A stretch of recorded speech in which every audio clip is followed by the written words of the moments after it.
All right. Welcome, everyone. Again, my name is Jack Wang, and I am absolutely thrilled to have my special guest and friend, Penny Kidd, all the way from Loveland, Colorado, join us this evening. Penny is going to be sharing some tips around budgeting and managing debt, which is an important topic for everyone. I mean, for everyone these days, but everyone. Just a quick background on Penny. She actually kind of went through this process herself. I know that you and your husband actually kind of got your own financial situation cleaned up. She is a financial coach, not a financial planner or investment advisor. That's actually, I think, a really important thing to differentiate yourself. She is a graduate of the Dave Ramsey Counselor Training. She has facilitated a number of the Dave Ramsey Financial Peace Universities, which I know are popular around. She is an alumna of Colorado State University, go Rams, right, I believe, Right. as opposed to Colorado Buffaloes, I think.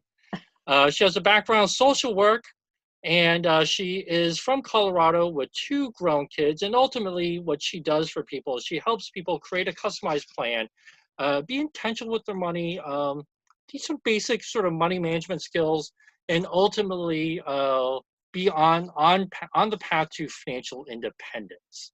Right? I think I got all of that right. That's right. That's So right. Penny, it is really such an honor to have you this evening. Thank you so much for joining us. So why don't we get right into it? Whether it's pandemic time or not, people can always use some budgeting skills.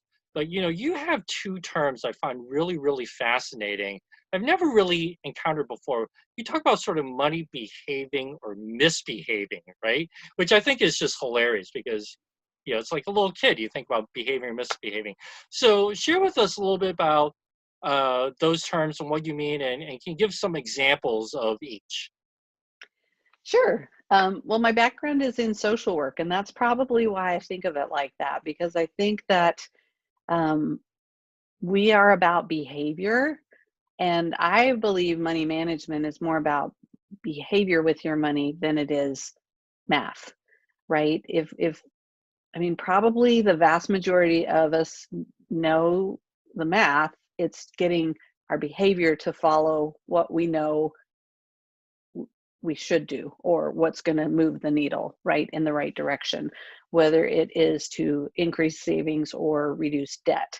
And so little actions over time with your behavior is what helps you win the race. And so um, I think coming from the standpoint that I don't have all the education you have as far as the investing and the high level finance. To me, it's about the day-to-day behavior in life and around money that helps us really get to the place where we have some margin in our life to invest and to do some greater things for retirement planning or college investing. But um, if we don't take control of the basic day-to-day behavior, we're not going to have any left, because you can spend every dime you make no matter Right, what you make. absolutely. Yeah, that makes total sense. I can tell you that, people often talk about the whole notion of trying to get a handle on their finances by not, buying lunch, by, not buying coffee. I can tell you that, I primarily work from home, so buying lunch isn't really a big deal for me. But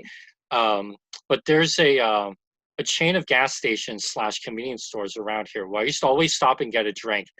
And it would literally be like my car would be pre-programmed to go there on the way out, right? Anywhere I was going, it would sort of have to go by there first.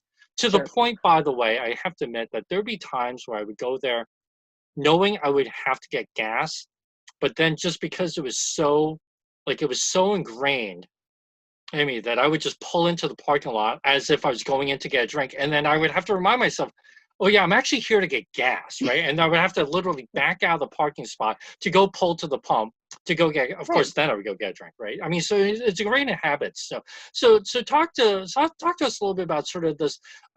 So give us some examples of what you mean by sort of money behaving as opposed to money misbehaving. Well, and obviously money is it's just a tool, right? And we are the masters of that. The money itself cannot misbehave, but we can misbehave with it.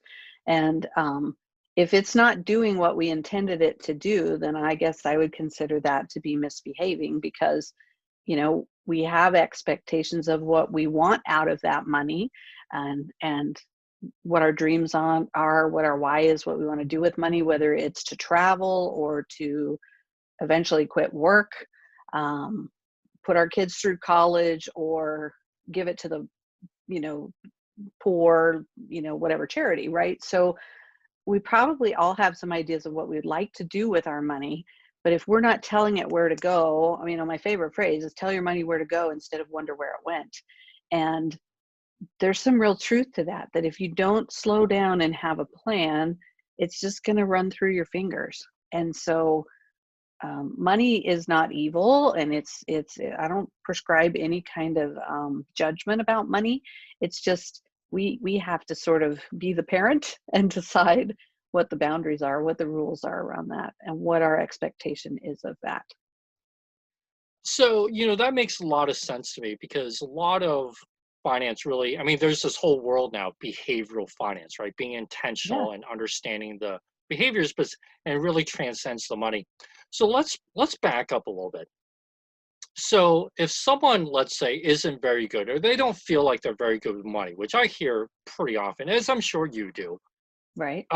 what are some basic steps, or a couple, a step or two that people should take if they want to start down this path of being better with their money and much more intentional? Right? What are some sort of basic tips that you can share? Well, I think first of all, you have to be aware of your situation. If you don't really know what you make or what you owe or what you're paying in interest, or, you know, what you could be earning in interest, if you have no clue about that stuff, then you really aren't positioned to make any changes. You don't know what your expenses are. How much do you spend on eating out? How much are you spending on your cell phone bill or whatever? It's really hard to make changes if you aren't even aware of where you're starting. How do you know you're going to get there if you don't even know where you started? So I think that would be the number one thing, is to just start putting it all in one place, writing it down, being kind of getting in touch with it. I think a lot of people avoid it because it feels uncomfortable, and there's a lot of shame and embarrassment to, oh, I don't really want to look at my number, because 99% of the time when I ask people how much debt they have, they don't really know, and they haven't looked at it. They don't even open statements anymore. They do everything paperless, and so they're not checking in, they're not signing in to look at that stuff. So I just encourage people to just look at it. I always tell people, the monster in the closet is a whole lot less scary when you turn the light on, when you can just see them, right? And let's just look, because then we can make a plan for how to change things. So Right. I think that's one Right. of the first things, is to just be So aware. so really, that brings up a great point, because I think one of the challenges for people, and this is something that I often hear, is that this whole notion of budget, right? So what you're really talking about in the beginning is really tracking, right? Like you say, you gotta know sort of where it goes so that you can then make a plan. So Yeah. I know before we came on, I know you have a spreadsheet that you use with your clients, but what are some good ways, sort of in general, that people can even begin that tracking process? Is it a spreadsheet, or is it an app, or is it pen and paper? Well, what do you find I think it tends to be effective? yeah, it depends on your learning style or what you like. If you're a pen and paper person, get out a legal pad and write it down. I would say, even if you looked at 2 or 3 months worth of back statements of all your checking or credit cards, wherever your money goes through, and get some high level numbers. Like, I know when we first started deciding we wanted to eliminate debt, when I saw how much we were spending and eating out every month, it just about choked me.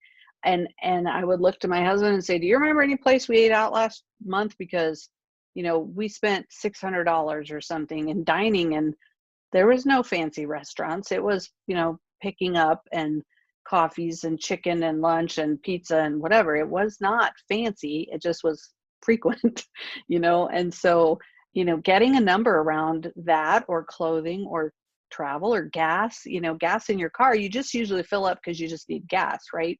And that may not be someplace you can change, but you should at least know where that factors in, and so that as you're putting in your priorities, you can say, well, yeah, I got to get to work. So I need this much for just gas.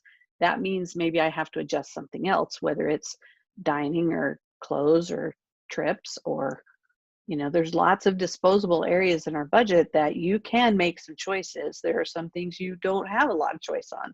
Your utility bill is what it is. You can save a little money by turning down the thermostat or, wearing extra clothes in the winter or, there are some little hacks here and there. You can reduce some expenses around, let's say, cable or whatever. But if you don't if you don't have any clue where you started from, you don't really know what to shave and what you're allowed to shave. So I do a budget in like an Excel spreadsheet. Basically, I do it up on Google Drive so that I can see it with my clients live. But some people like the apps. I have not had a ton of success with the apps personally because so many of the apps are doing more of the tracking. They're not planning. You can link things like Mint with your bank and you can see where you spent it. A lot of banks actually, I believe, will show you what percentage of the pie you've spent on different categories. But if you're not setting the plan intentionally up front, it doesn't really matter. You're just seeing what you did. Not, and it's kind of like driving, looking through the rearview mirror. If you're not going to look out the window and say, where am I going to go? Doesn't really matter what you did. So I wouldn't spend a ton of time tracking. But, sometimes even 2 weeks, if you don't even want to look back at old stuff, write it down for 2 weeks, everything you spent, or a month. And then at least then you start budgeting and you go, okay, that's a ridiculous number. We're not going to do that anymore. But I'm also, so even though you said I graduated from the Dave Ramsey training program, I like to think of myself as a little kinder, gentler than Dave. And I work with people, one-on-one. I don't do everything Dave does. I don't shove that down people's throats. So if they, people are kind of hot and cold about Dave Ramsey, which he's got some really great stuff that's helped a lot of really, awesome people get out of debt. But you don't have to do it Dave's way. You have to find your way, right? And that's where I think it's not Penny's way either. It has to be what's going to work for you and your family. Right. It wasn't realistic for me and my family to never eat out. I was working 50, 60 hours a week in a really high stress job, and so was my husband. We were going to pick up pizza and chicken once in a while. But did we have to do it as often? Did we have to buy a drink every time? Did we, could we use a coupon? There started to become ways where you can go, oh, there's more than one way to sort of fill the Yep. need Yep. and still hit your goal, right? Because our goal was, this is ridiculous. We're spending a ton of money that's, in interest. You just might as well light a bill on fire when you're giving it to the creditors. And I wanted that money so that I could do something. I felt like I could be more responsible with the money than just giving it to creditors. Yep. So, So that's a great point. So let me ask you a question before we move on to the sort of the managing debt part of things. As you work with clients, what are probably the most common areas of expenses that people are really surprised once they go through this process, right? I would have to imagine that once they start tracking and as they're starting to formulate a plan, like you said about the eating out, they have that aha moment, if you will, like, oh my goodness, we spent how much on this, right? mhm. So what are some of the common areas where that tends to sort of pop for people? Dining for sure. That's different from your groceries. But how much are you eating in restaurants? Because it's typically more expensive if you eat any kind of quality food versus fast food, dollar menus. You're going to spend more on eating out than you would cooking. So eating out, groceries, most people, I think, way underestimate what it takes to feed their family. And when we start budgeting, they say, oh yeah, $200 is good. I'm like, really? You really think you're going to feed your family of five on $200? How long is that going to? So food in general, I think, and because food keeps going up and you lose sight of what have you really been spending on just surviving. Entertainment stuff like subscriptions. There's a lot of now we're buying Netflix and Hulu and Spotify and every kind of thing you can think of that has a monthly ongoing expense. Those are ones people forget about and just think, oh, it's only $8. It's only $10. Well, that's $120 a year, right? So when we start adding those up times 5 or 6 or 10 subscriptions or things you've forgotten that you even had, because again, they're not looking, nobody's balancing checkbooks anymore. They're not even looking at what's going through. It just money comes in, money goes out, and they never look at it. Right. Sometimes Yep. clothing, especially for children, clothing can be, if you got growing kids. I remember just almost being mad at my son when he would come to me and say, "Mom, I need new shoes." I'm like, "Dude, you got to give me notice. What are you doing growing?" And it's like Yep. they do that. They tend to grow out of stuff and they wear through their jeans or whatever. So if you're not realizing and sort of being intentional that over the course of a year, might not be all at once, and that's what's hard, is irregular costs throw people off when they say, "Well, I don't buy clothes every paycheck." Well, no, but spring is coming, summer's coming. You're going to need, flip-flops and swimsuits where you Yep. didn't need that in March. And then, oh, then there's school supplies right behind it. And what shoes and school supplies do.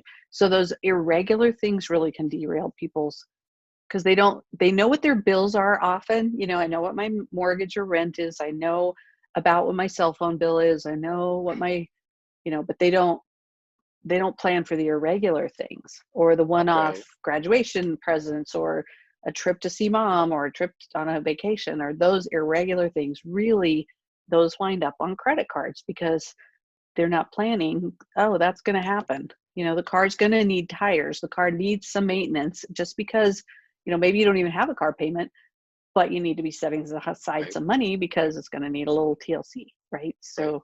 So, So now, speaking of credit cards, I mean, you make a great point where if people aren't mindful or intentional, as you say, about these these expenditures that occur each year, right? Like you have to mhm, get tires every so often, right? mhm, Clothes or whatever, but they're not necessarily the regular payments like a rent or a mortgage payment or a cable bill or whatever. So people kind of lose track. So of course, the net result of that is like, people go into credit card debt, right? right. So so now when let's shift to sort of managing debt. So of course, here's the age old question. I know that there isn't necessarily a right answer for this, but in your experience, do people, how do people tend to answer the question of pay down the highest rate versus the smallest balance, right? Or some other variation Yeah. thereof, right? So, Those are so the what do you, probably two most common. yeah, so what do you typically find people do, or what do you tend to lean to? And is there one that might be better than the other in your experience? I think, the age old answer of it depends, right? It depends on the balance. So I like to list them smallest to largest so you can see. There's two schools of thought. So as debt snowball, is you're paying off the little one, then that one goes away. Whatever that payment was goes on the next one. So then you like double up your next payment, and then it just keeps, going down. And there's a real visceral feeling of, yay, I got rid of one, right?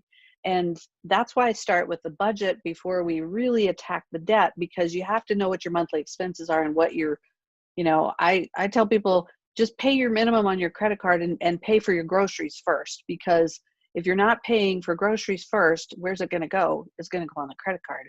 And then you're in that vicious cycle. So you have to break the cycle and get your basic needs covered first, and then see what you have left to put towards it.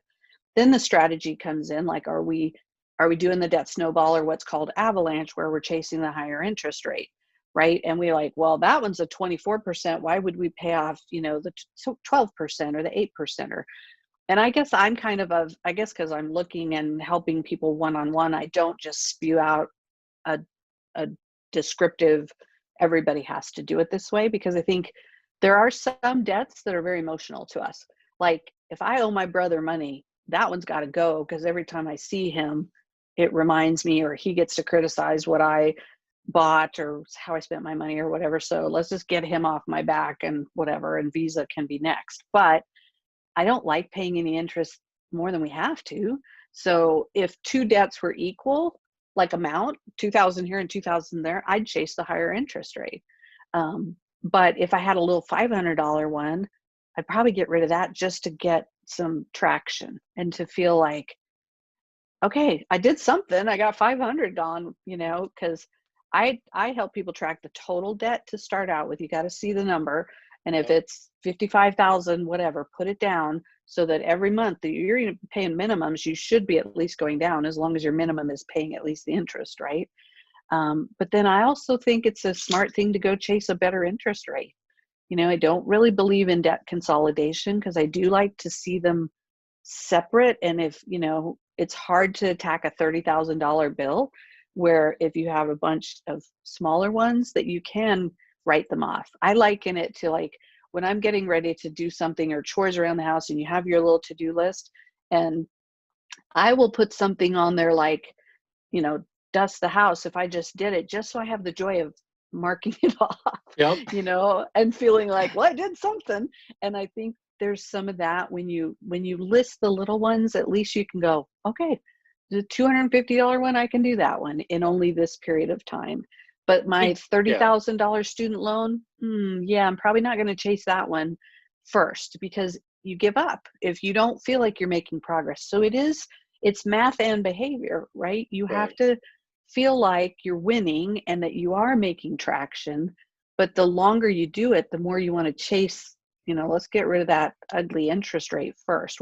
Or could I qualify for something else? Because I know that was one of the things you said, how do you attack debt? Well, you eliminate interest in whatever way you can. So if you're really starting to make traction and you qualify for a better card then I'm okay with people transferring this debt to that 0% or this debt to that, bank loan or something, because it's 10% less in interest, because then they're going to make greater traction on that one debt. But if you just do that, which most of us do that, without any thought, like, oh, I found this great 0% credit card, but you didn't change any behavior, and then you go rack up the other one because now it has no balance on it, you're not winning the race. Right, exactly. Yeah, you're going backwards there. So it's interesting. So basically what you're saying is really for some people who need to feel that progress, right? This is the snowball method, which I'm a believer in personally. So, if you have a smaller debt, $500, let's say, but it might be at 2.9% interest rate, you might still, and it's lower than anything else. You might just still want to do it just to sort of get rid of it. Right? Just get that win, see the progress, get rid of it. Okay. So really in that kind of thinking then, would it be fair to say then that the type of debt, credit cards, car loans, student loans, mortgages, whatever, really then doesn't really matter, right? There's this whole notion of sort of good debt versus bad debt. So if you're trying to make progress and the smallest loan, whether it happens to be a credit card or a car loan or one last little bit of a student loan or whatever, just what you're saying is if you're following that strategy, just do it, just pay it, right? Yeah. The only one I think maybe has some validity in my mind of being a different kind of debt or a good debt would be a mortgage. And so I would never pay off a mortgage until you had the other things going away, because the mortgage is the only one that you have some tax advantage. You can write off some interest on a mortgage where you can't anymore on student loans, I don't think, and you can't on credit cards. And so, why hurry to pay off your mortgage? But I can tell you that when we paid off our mortgage, it freed up money to do college because we didn't have somebody like you in our back pocket helping us plan early on. And I truly never thought we would be able to help our kids with college. And I'm super excited to say I just graduated my second one with no student loans because we created a plan, right? That's huge. And so not only do we have a paid for house, we didn't saddle them or us with any student loans. So it factored into our plan. Now that I've been doing this a while, I might have done things differently, but at the time that's what I knew and it worked. And so at least what used to be my mortgage then became some college tuition. What I didn't realize, because nobody was really helping me look at this, is that college tuition was more than my kids, or more than my mortgage, right? I was like, because you think, well, surely it can't be more than that, right? That's just you think about you bought another house, exactly, pretty much, right.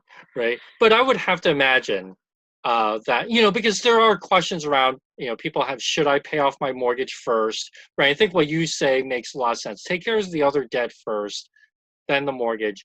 But then in those situations where people don't have other debt, I do get asked questions like, should I pay off the mortgage first or should I take that money and invest? And oftentimes I give them the sort of it depends, and Yeah. there's so many factors that go into There's no this. one right answer really for that. And I think, you know, I've learned from a lot of financial advisors that, it does make a lot of sense to, you've got to also be looking at your retirement plan, not just because you can sit in this paid for house, but have no money to eat. And Right. so you have to be looking at both sides of that equation too. Like, are you also investing in your retirement? So they're not an island. You have to have a plan for both pieces. So, because otherwise you're going to borrow against your house and you're not going to be any further ahead. So you kind Right, of want to be right. You looking at work both hard to pay sides. off your house to simply borrow against it. What was Yeah. the point? Yeah, Right. exactly. Exactly. Yeah. Exactly. So we are getting close to the end of time here. You share some really great tips. Just some one last, one last quick tip about whether it's budgeting or managing debt that you like to just leave our audience with. One quick tip, like if you take away nothing else, here's one thing you should take away. What would that be? Do something. Don't keep hiding from it and avoiding it. You have to start somewhere because it is about baby steps and progress. And, I'm not perfect at it. I fall down, you get back up, and I think you just have to do something. Whether you do snowball or avalanche, don't let that stop you and don't overthink it. Just start trying something. Just do something. That's excellent Yeah. advice. I know sometimes, yeah, it's scary, right? Like you got those bills, you don't want. I know that from my past as well. I was Sure. there too. So Penny, so you are in, excuse me, Loveland, Colorado. But I know you work with people all over the country. So please take a moment and share your contact information in case anybody Sure. would like to get in touch with you to get some help. Yeah, that's been great. Yeah, even before the pandemic world, I was doing everything virtually for the last several years, and it simplified my life and my client's life, where we can just get on and I lose track of where people are because to me they're just right there across the table. So, Right, right. um, I probably the easiest way to find me is on my website. There's a contact button there, pennywisecoaching.com. And I have a Facebook page that if you search Pennywise Coaching will come up, or Pennywise Financial Coaching. I do probably most of my social media, Facebook, and a little bit on LinkedIn. I have a newsletter that you can register for if you want to get some monthly tips and some stuff there on that you can sign up through my website. So all my contact information is probably easiest to find me there, pennywisecoaching.com. Awesome. Great. Perfect timing. All right. Thank you so much. I will just pause for or ask for a moment. If you have any questions for Penny, please go ahead and take a moment to chat in. While you may be doing that, I just want to remind everyone, thank you so much. And thank you especially to our special guest, Penny Kidd of Pennywise Coaching, with some great tips. Uh, Again, my name is Jack Wang, CEO of Longhorn Financial. I do these webinar Wednesdays each week at 7 o'clock. So if you have a particular topic that you would like to see us cover in future installments of Webinar Wednesday, in the email that I send out with the replay link, there'll also be a link for just a quick one-question anonymous survey, right? So you can share with me what topic you might be interested in. So be sure to look for that in the next couple days. So I just got a couple of messages here saying thank you. I thought it was great.